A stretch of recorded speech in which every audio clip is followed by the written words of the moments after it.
Before we started our church, I never even knew there were. I saw that. I used to see some alcoholic people drunk in the city, but just drunk people, just drunk people, just drunk people. I mean, people are drunk. We just look down at them, and just look down at them and say, how can these people behave like this, like an animal? No compassion, no love. But when I met Natasha, alcoholic, and she told me who she is, who she was. When she told me who she was, and I now told Natasha that, okay, God has told me that we should look for those alcoholic, and for alcoholic and drug addicts, and look for the down and outs.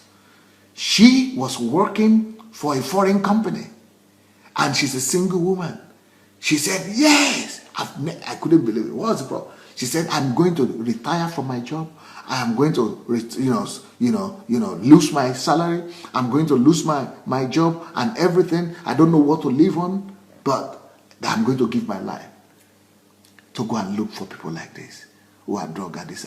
God, she said, God made me to undergo what alcoholism is, to be an alcoholic. God allowed that to happen in my life for me to come face to face with this tragedy, so that I will be able to face it. She said, I'm going to pray and fast for them. I loved it. I don't just want to speak and tell my story and testimony just like that. I want to call on them to come, and I want God to set them free. So she went on 21-day fast.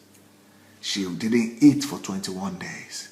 So that, because she has so much passion and love, she's so angry at the fact that alcohol is destroying people. She was so angry and frustrated at our families. She's telling me all kind of gory stories about how families have been destroyed and all that. But she hated what alcoholism has been doing to people. She hated what alcoholism had done for her and against her and in her life. But also she loved the people. She loved alcoholics. I mean, how can you love alcoholics?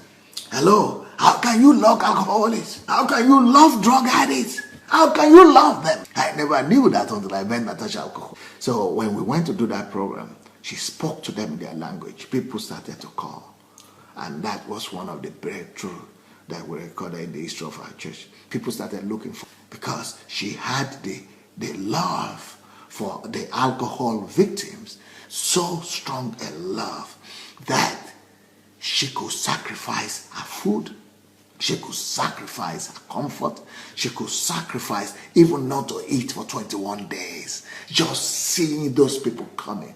Just envisaging that God is going to touch them through our words, and our words is going to touch their hearts, and they are going to come. And because she so much desires that these alcoholics and drug addicts will be set free from addiction, so she was seeing them free. She was seeing them set free from drug addiction and from all the kind of captivity they were.